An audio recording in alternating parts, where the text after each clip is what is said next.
Suara Wong Desa. Dan saya katakan saya mendukung Rhoma Irama untuk mengklarifikasi soal Habib ini. Karena saya terganggu dan tersinggung terhadap perkembangan ini sesudah saya melihat tiap mau tidur saya lihat YouTube pertengkaran Rhoma Irama, Imaduddin, Gus Abbas dengan para habaib itu luar biasa, menimbulkan pro kontra. Lalu saya lihat apa sih masalahnya? Kalau saya sendiri pribadi, mau Habib itu turunan Nabi atau tidak, kalau salah ya kita koreksi, tidak apa-apa. Tetapi yang lebih dari itu kemudian ternyata muncul klaim-klaim bahwa Republik Indonesia itu ada karena Habib. Wali Songo itu semuanya Habib. Padahal Habibnya baru datang sesudah Wali Songo meninggal. Gitu loh. Lalu diklaim ini turunan Habib ini. Imam Bonjol coba dibilang itu Habib Syahabuddin. Itu dari mana? Kok Imam Bonjol Habib Syahabuddin gitu? Assalamualaikum warahmatullahi wabarakatuh. Para sedulur, jumpa kembali dengan saya Cak Yudi, masih di channel Suara Wong Desa. Wong Desa yang punya suara, walaupun suaranya nggak jelas, sedikit sumbang, kadang pada bercedot, ya, tapi minimal ya Wong Desa ini ingin ikut andil atau menyumbangkan suaranya. Waduh, para sedulur, di depan tadi ada cuplikan ya sedikit tentang Pak Mahfud MD, Profesor Mahfud ya, mendukung Rhoma Irama. Ini saya sangat sedikit kaget dan bersyukur tentunya ya, bahwa Allah telah membukakan jalan sepertinya ya, akan ya meluruskan, menghadirkan orang-orang yang mempunyai hati lurus ya, yang berniat tulus ingin meluruskan sejarah. Dulu ya, ketika hanya Kiai Imaduddin Banten, kemudian Gus-Gus yang ada di Pulau Jawa, Gus Fuad, Gus Ahong, terus ya ada beberapa ya, kemudian didukung oleh podcastnya KBR Nusantara, terus ada beberapa juga ya, termasuk saya juga ikut menyuarakan ya tentang masalah nasab ini. Itu saya sedikit bingung gitu ya, kok nggak ada gerakan apa-apa dari NU gitu kan, sementara bahwa Kiai Imaduddin dan teman-teman ini mohon maaf, mereka benar-benar ingin meluruskan sejarah gitu ya, tapi kok tampaknya nggak ada dukungan gitu. Kemudian ada kabar baru, Bang Haji Rhoma Irama ikut membahas masalah ini. Saya sangat bersyukur sekali, alhamdulillah ya Allah, ada jalan gitu kan. Kemudian sekarang ditambah lagi ada Profesor Mahfud ikut, alhamdulillah lagi saya. Kemudian ada tokoh dari Nasdem juga ya, seorang perempuan, siapa namanya lupa saya, itu juga ikut mengomentari masalah ini.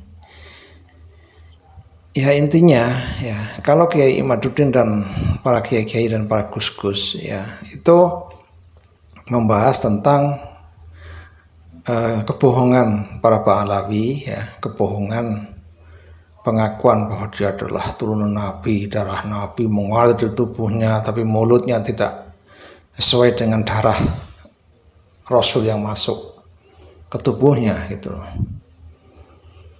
Dan doktrin-doktrin yang disampaikan setiap ceramah-ceramah beliau ya, bahwa mereka tuh lebih mulia dibandingkan kita orang Nusantara.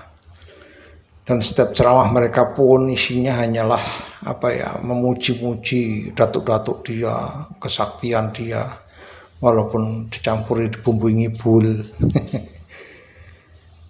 Ya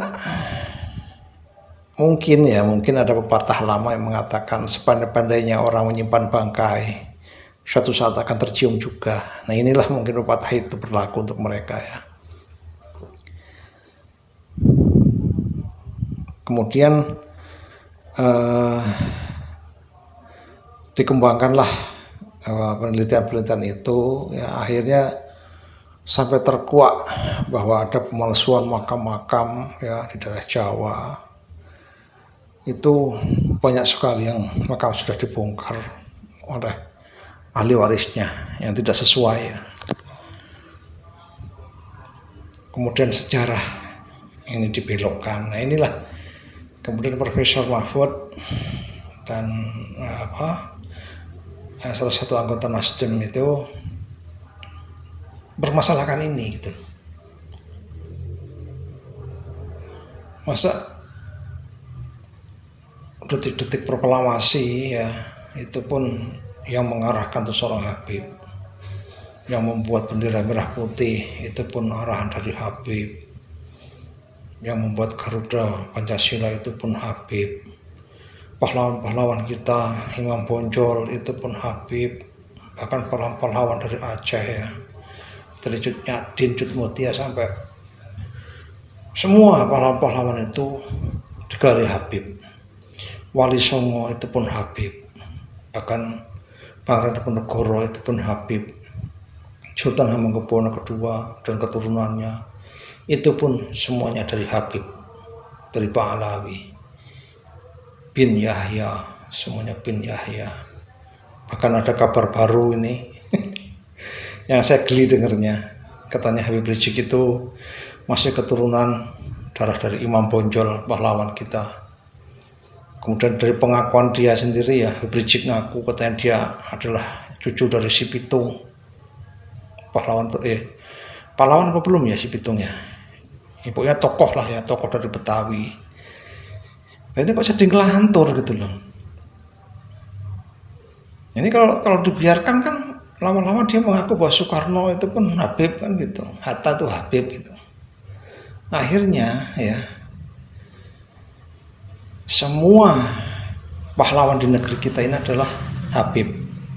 Dari Islam kalau tidak ada Habib itu kita ini masih menyembah pohon. Dia nggak ngomong sendiri seperti itu. Kalau tidak ada Habib datang. Jadi dari keagamaan, dari keislaman kita itu pun perjuangan dari Habib.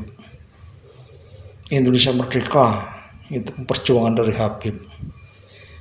Dan itu sebagaimana gitu loh.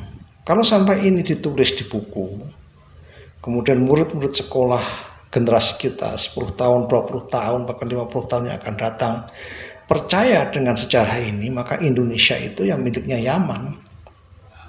Indonesia itu miliknya bangsa Arab.